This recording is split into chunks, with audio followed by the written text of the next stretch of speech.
Hello everyone, a very good morning to all of you. Welcome again to our Vidya Vihar family. So we are back again with the third lecture of the day that is based on daily current affairs. और इससे पहले आप लोगों का MCQ based current affair और the Hindu editorial vocab दो lecture already आ चुका है। जिन लोगों को देखना है वो लोग जाके प्ले लिस्ट में या इसके डिस्क्रिप्शन बॉक्स से जाकर देख सकते हैं। और आज जो हम लोगों का डिस्कशन रहने वाला है 24 अगस्त 2020 का रहने वाला है, जो कि आपके UPSC, PCS, SSC, banking, railway, आप चाहे किसी भी कंपटीशन की तैयारी कर रहे हो इसके लिए इंपॉर्टेंट है। सबसे पहले आपके इंफॉर्मेशन के लिए यूएसए टॉप पे बना हुआ है कोरोना केसेस के मामले में, ब्राजील सेकंड पे, इंडिया थर्ड पे, और इंडिया में टोटल डिसीज हो गए हैं 57,000। ये संख्या ही जो है थोड़ा सा वरी की बात है कि डिसीज जो है काफी ज्यादा लोग हो रहे हैं, काफी ज्यादा लोगों की मृत्यु हो रही है। महाराष्ट्र टॉप पे बना हुआ है 6.8 लाख, तमिलनाडु 3.8 लाख, आंध्रा 3.53 लाख के पास। और देखिए मैंने बोला था तेलंगाना 1 लाख क्रॉस कर जाएगा और तेलंगाना ने 1 लाख क्रॉस कर दिया। चलते हैं अपने न्यूज की ओर। ये एक्सपर्ट्स का कहना है कि कोरोना वायरस जो है जल्द खत्म नहीं होने वाला है, इसको खत्म होने में टाइम लगेगा। सावधानी अपना बरतते रहिए और अपने काम को आगे बढ़िए, क्योंकि इकोनॉमी की हालत ऑलरेडी बहुत खराब हो चुकी है। सिर्फ सरकार की नहीं, बाकी पूरे वर्ल्ड की इकोनॉमी की हालत खराब है। एक एक घर में अब चूल्हे जलना बंद हो जाएंगे अगर अब लॉकडाउन को बढ़ाया गया तो ये एक्सपर्ट का कहना है कि जल्दी से खत्म नहीं होने वाला है कोरोना वायरस अभी। ये सोनिया गांधी के द्वारा कांग्रेस को बोला गया कि न्यू पार्टी चीफ खोज लिया जाए, बट ऐसा अभी बहुत लोगों का डिनाई करना है कि ऐसा कुछ भी उन्हें लेटर नहीं मिला है कांग्रेस के अभी जो प्रेसिडेंट है सोनिया गांधी, पार्टी प्रेसिडेंट सोनिया गांधी जी के द्वारा।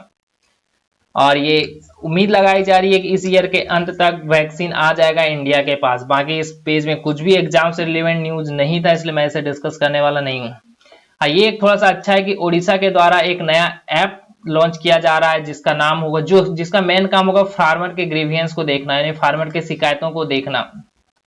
अभी तक इसका नाम नहीं दिया गया, अभी तक उम्मीद है कि एक दो दिन में ये लॉन्च हो जाएगा, उसके बाद आपको नाम भी मिल जाएगा। और ये डील करेगा वाटर बेस इशू, यानी वाटर से रिलेटेड इशू और उसके रेडरेसल को उड़ीसा के लिए। और ये काम करेगा 5T के अंदर। ये 5T क्या है? Team work, technology, transparency, time leading to transformation. ये 5T के अंदर काम करेगा ये नया ऐप जो होगा, जो कि फार्मर के ग्रीवियंस का होगा। और इस एप्लीकेशन को डेवलप किया जाएगा Orissa computer application centre OCAC के द्वारा, इसे डेवलप किया जाएगा। तो ये रहा आपका न्यूज, थोड़ा सा इंपॉर्टेंट हो सकता है। चलिए अब देख लेते हैं थोड़ा सा उड़ीसा के बारे में। सॉरी, यहाँ पे केरला नहीं, इसको उड़ीसा कर दीजिए, उड़ीसा। ठीक है, क्लासिकल डांस उड़ीसा का ओडिसी है। मैप में देखिए उड़ीसा एक तरफ से झारखंड, यानी नॉर्थ से झारखंड, वेस्ट बंगाल, छत्तीसगढ़ हो गया आपका वेस्ट से, ईस्ट में आपका बे ऑफ बंगाल, और साउथ में आपका हो गया आंध्र प्रदेश। तेलंगाना को ये टच नहीं करती है। इसके सीएम है अभी नवीन पटनायक जी और गवर्नर है गणेशी लाल जी। स्टेट एनिमल है सांबर डियर और स्टेट बर्ड है इंडियन रॉलर। और इसको बोला जाता है कि इसका कोस्ट लाइन जो है 485 किलोमीटर तक है, यानी कि यहां से लेके यहां तक का ये टोटल डिस्टेंस जो है 485 किलोमीटर है। और 8th largest city by area से 8वां लार्जेस्ट सिटी और पॉपुलेशन से 11वां लार्जेस्ट सिटी है ये इंडिया का। चलिए आप बताइए कि एरिया के मामले में इंडिया का फर्स्ट लार्जेस्ट कौन है और पॉपुलेशन के मामले में कौन है? पॉपुलेशन के मामले में बता दे रहा हूँ यूपी, चलिए एरिया के मामले में बता देता हूँ राजस्थान। और third largest population of scheduled tribe यहीं पर रहते हैं। नेक्स्ट न्यूज चलते हैं। कुछ दिन पहले केरला के बारे में आपने सुना होगा कि एक प्रेग्नेंट एलिफेंट जो कि एक पाइन एप्पल खा लिया, उसमें बारूद भरा हुआ था, जिसके कारण माँ और बच्चे दोनों का जान चला गया, दोनों एलिफेंट का। एक सेम केस और हुआ, एक एलिफेंट है जिसका नाम लोकल लोगों के द्वारा बुलडोजर दिया गया है। बुलडोजर दिया गया है क्योंकि ये ऑलमोस्ट 2 दर्जन से ज्यादा घरों को डिस्ट्रॉय कर चुका है। हालांकि इसने अभी तक किसी भी इंसान को नहीं मारा है, लेकिन फिर भी 2 दर्जन से ज्यादा घरों को इसके द्वारा डिस्ट्रॉय कर दिया गया। तो ऐसा सस्पेक्ट किया जा रहा है कि फिर से कुछ वैसा ही केस हुआ है कि इसके मुंह में पूरी तरह से बहुत ही जख्मी हो चुका था, ये बहुत ज्यादा घाव है, इसका कंडीशन अभी तक काफी खराब है। बचेगा ही नहीं बचेगा इसके बारे में अभी कुछ कहना बहुत ही मुश्किल है, बट ऐसा केस रिपीटेड हो रहे हैं। तो या तो ये वन विभाग की नाकामी है कि ऐसे एलिफेंट को वो जल्दी वापस जंगल में नहीं छोड़ पा रहे हैं जो कि वो लोगों को तबाह कर दें, और दूसरा लोगों को भी सोचना चाहिए कि ऐसे जानवरों को मारने से उनको सॉल्यूशन नहीं होगा, उनको सॉल्यूशन खोजना होगा। एक तो इंसान खुद जानवरों के घर में जाके रहना स्टार्ट कर दिया, अब जानवर जब उनके घर की तरफ आ रहे हैं क्या करेंगे? उनके पास मजबूरी है, उनको आना ही पड़ेगा खाने की तलाश में, क्योंकि उनके घर को तो नष्ट कर दिया जा रहा है। तो अब उनको बम और बारूद से मारा जा रहा है। चलते हैं नेक्स्ट न्यूज की ओर। Centre sets up new council for transgender. ये ministry of social justice and empowerment के द्वारा new council for transgender person ये स्टैब्लिश किया जाने वाला है। और इसके जो चेयरपर्सन होंगे वो खुद सोशल जस्टिस मिनिस्टर होंगे, और साथ ही साथ इसमें कुछ और मेंबर भी होंगे, और कुछ और मेंबर के साथ साथ कुछ मेंबर होंगे मिनिस्ट्री से, और 5 जो होंगे नॉमिनेटेड मेंबर होंगे वो कम्युनिटी से, यानी ट्रांसजेंडर कम्युनिटी से होंगे। उनके नामों की घोषणा कर दी गई है। वो लक्ष्मी नारायण त्रिपाठी, गोपी शंकर मदुरई, मीरा परिदा, जैनाब जावेद पटेल एंड काकिंगटम श्यामचंद्र शर्मा, ये इस काउंसिल के पार्ट होंगे। इसके चेयरपर्सन कौन होंगे? सोशल जस्टिस एम्पावरमेंट मिनिस्टर, और उनके साथ साथ उनके कुछ मेंबर होंगे। अब कितने मेंबर होंगे ये भी डिस्क्लोज नहीं किया गया है। ये काफी अच्छा एक न्यूज है कि सैनिटरी पैड को गिफ्ट किया गया है एक वुमेन राइट एडवोकेट के द्वारा असम के हेल्थ मिनिस्टर हिमंत बिस्वा शर्मा जी को। अब क्यों गिफ्ट किया गया वो देखते हैं। क्योंकि असम में बाढ़ आते रहता है हमेशा, तो जो लोग फ्लड रिलीफ शेल्टर में रह रहे हैं उन लोगों को रहने की तो व्यवस्था दे दी गई है, खाने की भी व्यवस्था दे दी गई है, बट औरतों को और भी कई तरह के प्रॉब्लम होते हैं, उनके लिए कुछ भी उपाय नहीं किया गया है। जैसे कि उनका मेंस्ट्रुअल साइकिल के टाइम पे सैनिटरी पैड की जो जरूरत होती है वो उन्हें प्रोवाइड नहीं किया जा रहा है, टॉयलेट का इंतजाम नहीं हो रहा है। तो इसी सैनिटरी पैड को लेकर लोगों के द्वारा वुमेन्स राइट एडवोकेट के द्वारा सैनिटरी पैड भेजा गया असम के हेल्थ मिनिस्टर को, जो कि उनका ध्यान इसके तरफ भी आया और वो लोग खाना के साथ साथ जगह के साथ साथ ये भी प्रोवाइड करें। ये स्टार्ट हो गया अमेरिका में इलेक्शन और नौटंकी स्टार्ट हो चुका है। क्यों मैंने इसे नौटंकी बोला? क्योंकि कल का मैं एक न्यूज देख रहा था, उसमें बोला गया था कमला हैरिस और जो बिडेन जी के द्वारा कि उन्होंने गणेश चतुर्थी पे लोगों को विश किया। ऐसे तो वो लोग कभी किसी फेस्टिवल पे विश करने आते नहीं, बट अब इलेक्शन नजदीक में है तो चूंकि इंडियन अमेरिकन कम्युनिटी को लुभाना है इसलिए उन्होंने गणेश चतुर्थी पे सबको विश करना शुरू कर दिया। डेमोक्रेटिक पार्टी के द्वारा एक इंडियन भारतीय मूल की एक महिला को खड़ा कर दिया गया वाइस प्रेसिडेंट के लिए, जो कि इलेक्शन का वोट जो है उनके तरफ खींचे चले आए। तो अब ट्रंप ने दूसरा चाल चलाया कि हावड़ी मोदी जो हुआ था 2019 में सितंबर में, जिसमें मोदी जी गए थे यूएसए, तो उसका फुटेज को एडिट करके एक ऐड बना दिया गया है जिसमें कि मोदी जी और ट्रंप को एक साथ दिखाया गया है। और फिर दूसरा उसी क्लिप का एक दूसरा पार्ट है जिसमें ट्रंप को इंडिया में आते हुए दिखाया गया और बोला गया है कि we love Indians, we respect Indians. तो ये अभी चलने वाला है काफी दिन, क्योंकि इस बार दोनों की तरफ से भारतीय जो वहां के मूल है, भारतीय मूल के जो ज्यादा वहां लोग हैं उनको अट्रैक्ट करने की बात कही जा रही है। ऐसे अगर रिकॉर्ड को देखा जाए तो भारतीय मूल के ज्यादा लोग डेमोक्रेटिक पार्टी को सपोर्ट करते हैं और डोनाल्ड ट्रंप है रिपब्लिक पार्टी के। चलिए देखते हैं कौन जीतता है। अभी खासकर ये चलने ही वाला है, अभी बहुत दिन तक चलने वाला है। ये एक काफी अच्छा न्यूज है कि हमारे वाइस प्रेसिडेंट जो है वेंकैया नायडू जी ने पार्लियामेंट में स्टेट लेजिस्लेचर से सबसे रिक्वेस्ट किया है कि सब लोग सहमति पर पहुंचे और वुमेन को रिजर्वेशन दिलाया जाए पार्लियामेंट और स्टेट लेजिस्लेचर में। सोनिया गांधी जी के द्वारा ये एक मुहिम स्टार्ट की गई थी जब यूपीए की सरकार थी, बट उस टाइम उनको ये पास नहीं होने दिया गया, उनके इस बिल को पास नहीं होने दिया गया। तो उन्होंने फिर प्राइम मिनिस्टर नरेंद्र मोदी जी से रिक्वेस्ट किया था एक लेटर भेज के कि अब इस बिल को पास किया जाए, वुमेन के लिए कुछ एक सीट को रिजर्व किया जाए पार्लियामेंट में भी, बट उसके द्वारा भी कुछ रिस्पॉन्ड नहीं आया था। तो अब वेंकैया नायडू ने भी सबसे रिक्वेस्ट किया है कि सब लोग सहमति दें, सब लोग खुद की सहमति से ये रिजर्वेशन प्रोवाइड कराएं। तो उन्होंने एक फेसबुक पे पोस्ट डाला था जिसका टाइटल था इन डिस्क्रिमिनेशन एम्पावर वुमेन। इसके तहत ही उन्होंने ये सब चीज बोला गया। साथ ही साथ उन्होंने ये भी बोला कि बेटी बचाओ बेटी पढ़ाओ जो प्रोग्राम लॉन्च किया गया था प्राइम मिनिस्टर जी के द्वारा वो काफी सक्सेस हुआ। इसके थ्रू काफी लोगों को, काफी लड़कियों को शिक्षा मिली है। बट उन्होंने एक चीज और चिंता जताई। उन्होंने कुछ दिन पहले एक रिपोर्ट को रिलीज किया था जिसका नाम था status of sex ratio at birth in India. ये रिपोर्ट रिलीज किसके द्वारा किया गया था? वाइस प्रेसिडेंट के द्वारा। और इसे पब्लिश किसके द्वारा किया गया था? ब्राउट आउट किसके द्वारा किया गया था? प्रिपेयर किसने किया था? Indian association of parliamentarian for population and development, इसके द्वारा इसे तैयार किया गया, रिलीज किया गया वेंकैया नायडू जी के द्वारा। ये दो चीज इंपॉर्टेंट हो सकता है, ये रिपोर्ट काफी इंपॉर्टेंट हो सकता है। इस रिपोर्ट के द्वारा यह बोला जाता है कि इंडिया में सेक्स रेशियो में कोई भी चेंज नहीं आया है। 2001 से लेकर 2017 तक सेक्स रेशियो अभी भी सेम है। और गर्ल चिल्ड्रन की जो कंडीशन है, गर्ल चिल्ड्रन का जो बॉर्न है वो काफी कम हो रहा है, जो कि नेचुरल नॉर्म में होना चाहिए। ये बोला गया है वेंकैया नायडू जी के द्वारा और साथ ही साथ इस रिपोर्ट के भी द्वारा।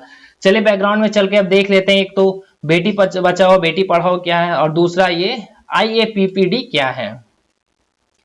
तो बेटी बचाओ बेटी पढ़ाओ प्राइम मिनिस्टर मोदी जी के द्वारा लॉन्च किया गया था 22 जनवरी 2015 को, और ये रन किया जाता है jointly by ministry of women child development के द्वारा, ministry of health and family welfare और मिनिस्ट्री ऑफ HRD, जिसका नाम चेंज करके मिनिस्ट्री ऑफ एजुकेशन रख दिया गया है। इसका 3 मेन ऑब्जेक्टिव है। पहला ऑब्जेक्टिव है gender bias sex selective eliminate करना, यानी कि बेटा चाहिए बेटा चाहिए सबको बेटा चाहिए, इस टाइप का जो भावना है उसको एलिमिनेट करना। दूसरा है कि protection and survival of the girl child को कोख में ही जो मारा जाता है अल्ट्रासाउंड करा के, उसको बंद करना।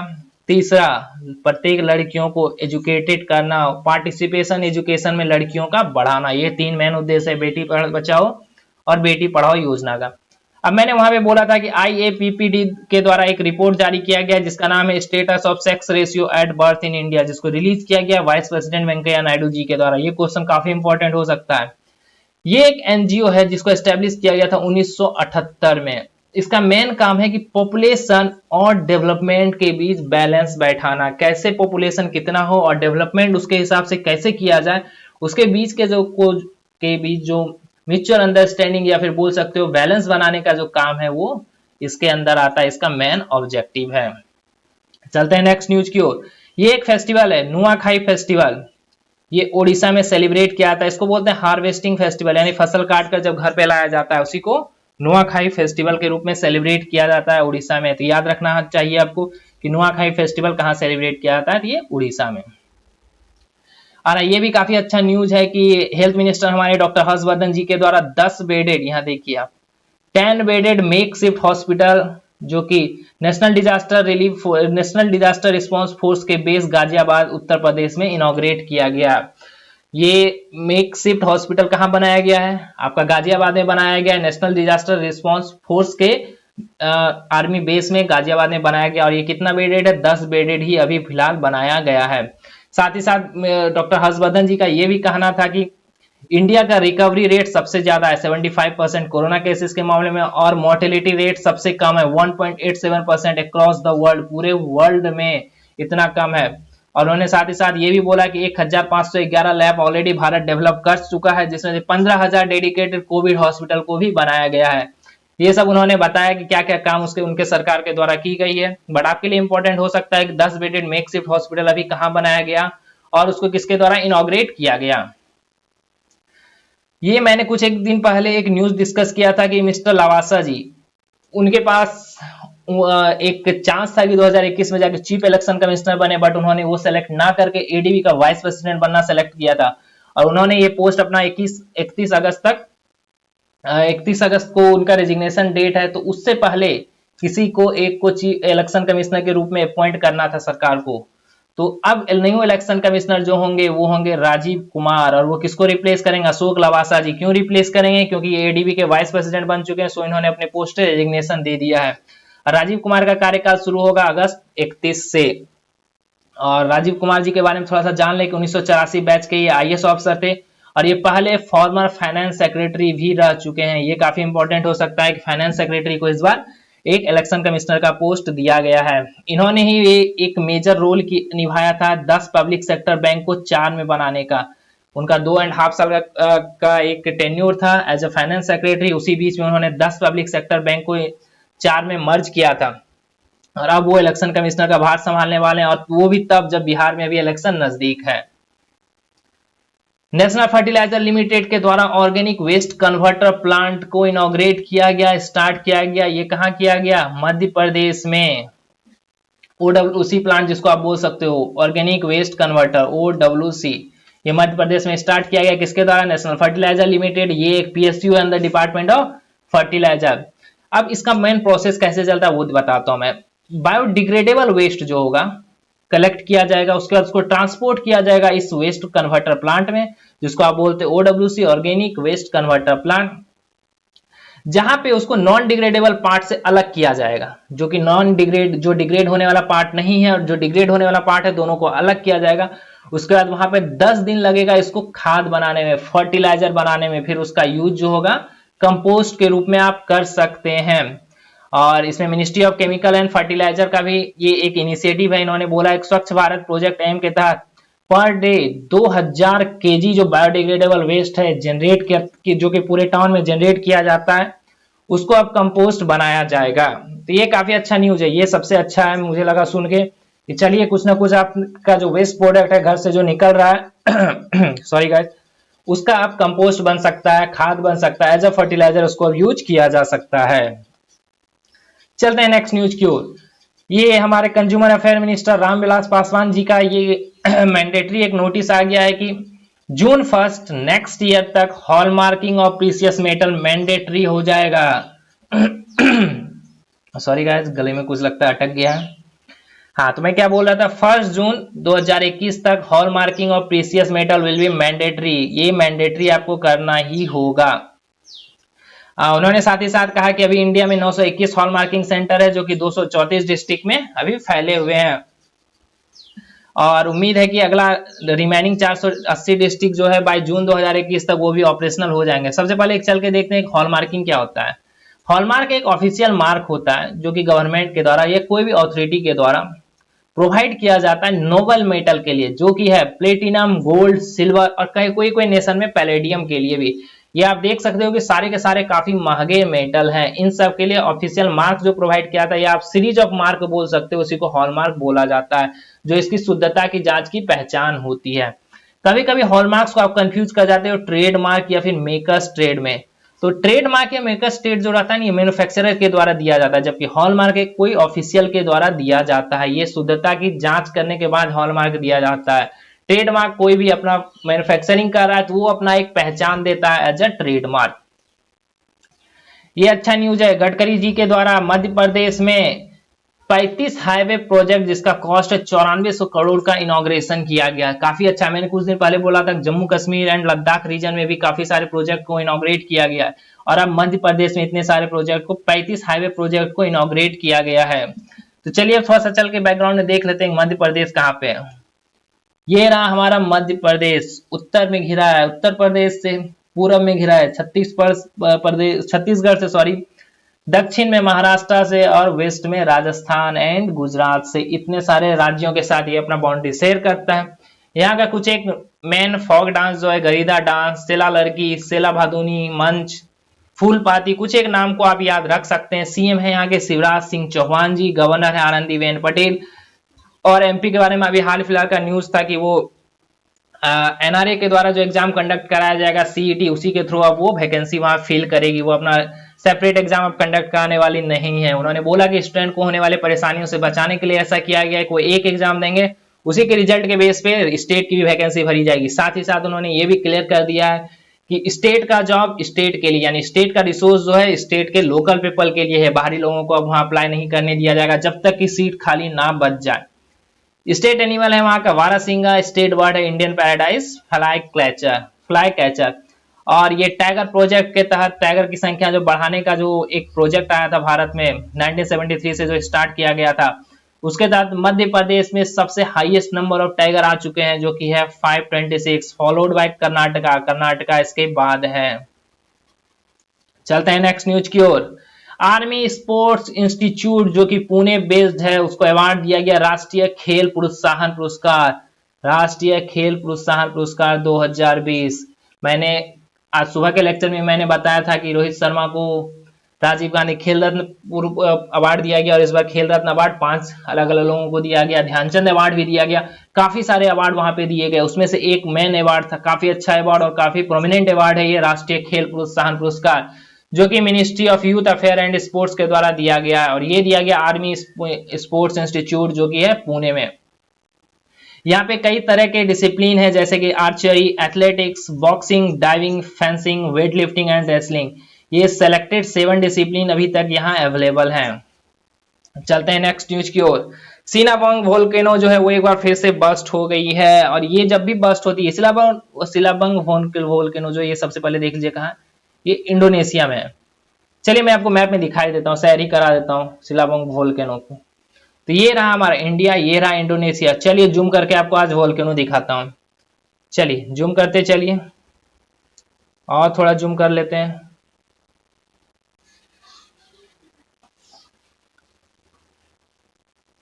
थोड़ा सा जूम आउट कर लेते हैं।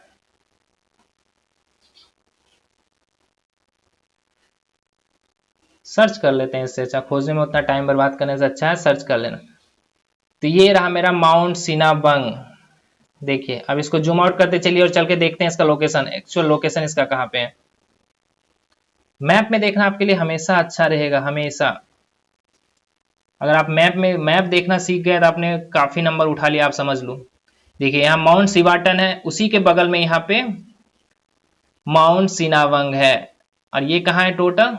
टोटल आपका है ये, चलिए और जूम आउट करके देखते हैं, इंडोनेशिया के अंदर ये सारा इलाका आता है। और भारत के रिस्पेक्ट में अगर इसको हम देखें, इंडिया के रिस्पेक्ट में, ये रहा भारत, ये रहा इंडोनेशिया और यहाँ रहा आपका सिनावंग वॉल्केनो। चलते हैं न्यूज की ओर वापस। तो अब ये इरप्ट हो चुका है और विलेजर को बोला गया है कि उससे 5 किलोमीटर दूर ही रहे। सबसे पहला बात, इसका ऊंचाई देख लीजिए, 2600 मीटर यानी 8530 फीट इसका ऊंचाई है, जो कि पिछले 4 सेंचुरी से डोरमेंट है। ये एक्सप्लोड कब किया था? लास्ट बार एक्सप्लोड किया था 2010 में, जो कि 2 लोगों की जान इसने ली थी। उसके बाद अनदर एक्सप्लोशन हुआ था 2014 में, जो कि 17 लोगों का इसने जान लिया था। उसके बाद फिर 2016 में इरप्शन हुआ था, जिसमें इन्होंने इस वोल्केनो ने 7 लोगों का जान लिया था। और सिनावंग जो है मोर देन 120 एक्टिव वोल्केनो में से एक है इंडोनेशिया में। इंडोनेशिया में 120 वोल्केनो एक्टिव है, जिसमें से सिनावंग भी एक है। तो मैंने ये आपको दिखा दिया सिनावंग वोल्केनो। अभी हाल फिलहाल में कहाँ पे ये कौन सा वोल्केनो अभी अनलीश हुआ है? वो अनलीश हुआ है आपका इंडोनेशिया में। क्या नाम है? सिनावंग वोल्केनो उसका नाम है। ये सब आप कुछ एक इंपॉर्टेंट न्यूज याद रख सकते हो, चूंकि ये एक वोल्केनिक एरिया है इंडोनेशिया को, आप बोल सकते हो 120 एक्टिव वोल्केनो, और वहां का एक इंपॉर्टेंट ये है माउंट सिनावंग, वो इरप्ट हुआ है। तो आपके एग्जाम पॉइंट ऑफ व्यू के लिए थोड़ा सा इंपॉर्टेंट हो सकता है। ये है कि एक स्पेक्टेकल उम्मीद लगाया जा रहा है, अभी कोई पता नहीं, इसके बारे में मुझे कोई इन्फॉर्मेशन नहीं मिला कि वो एग्जैक्टली महात्मा गांधी जी के द्वारा पहना गया था या नहीं किया पहना गया था। बट ये बिलीव किया जा रहा है, विश्वास किया जा रहा है कि उनके द्वारा ये गोल्ड प्लेटेड स्पेक्टेकल को पहना गया था। उसने रिकॉर्ड तोड़ दिया है यूके में। आप सोच सकते हैं महात्मा गांधी की कितनी उपलब्धि है, सिर्फ इंडिया में ही नहीं पूरे विश्व में। इसका कॉस्ट है 2.55 करोड़। आप सोच सकते हो कितना ज्यादा है, यानी 2,60,000 पाउंड का ऑक्शन में ये बिका है। उम्मीद था कि इसको मिलने वाला था 10,000 से 15,000 पाउंड। डिफरेंस देखो, उम्मीद था कि 10,000 से 15,000 पाउंड मिलेगा और मिला इसे कितना? 2,60,000 पाउंड। ये एक अनएक्सपेक्टेड है, अनएक्सपेक्टेड यानी 26 टाइम्स इसको ज्यादा मिल रहे हैं प्राइस, क्योंकि ये महात्मा गांधी की उपलब्धि है कि उनसे जुड़े हुए किसी चीज को लोग खरीदने के लिए आज भी इतना एक्साइटेड रहते हैं। ये जो न्यू एक ऑनर अब इसके बन गए, कोई एक बूढ़े व्यक्ति हैं जो कि मैंगोट्सफील्ड साउथ ग्लॉसेस्टरशायर इंग्लैंड के बिलोंग करते हैं, जिन्होंने 2,60,000 में अपनी बेटी के साथ इसे मिलकर खरीदा है। इससे पहले बोला जाता है कि इंग्लैंड के ही किसी व्यक्ति के पास थे, जिसको उसके पिता के द्वारा बोला गया था कि उसके अंकल को ये गिफ्ट दिया गया था जब वो ब्रिटिश पेट्रोलियम साउथ अफ्रीका में 1910 से 30 के बीच काम करते हैं। तो ये कोई एग्जैक्ट इन्फॉर्मेशन नहीं है कि दिया गया था या नहीं दिया गया था, बट ये बिलीव किया जा रहा है कि वो गोल्ड प्लेटेड जो है महात्मा गांधी जी के द्वारा पहना गया था, इसलिए इसका इतना ज्यादा दाम लग गया है। सो आई होप कि आपको आज का लेक्चर पसंद आया, और आज मैं टाइम से पहले ही लेक्चर लेके आ गया हूँ। सो अगर लेक्चर अच्छा लग रहा हो तो जल्दी जल्दी सब्सक्राइब करो, शेयर करो। आप लोग शेयर करने में बहुत कटौती कर रहे हो, यूट्यूब कोई पैसा नहीं लेता शेयर करने का और ना ही सब्सक्राइब करने का। तो जल्दी जल्दी शेयर कर दो, चैनल को सब्सक्राइब कर दो, तो और अच्छे से अच्छे कंटेंट हम लोग लेके आते रहेंगे। चलिए गाइस, फिर मिलते हैं अब नेक्स्ट लेक्चर में, जो कि अब कल आने वाला है। तब तक के लिए बाय बाय, जय हिंद।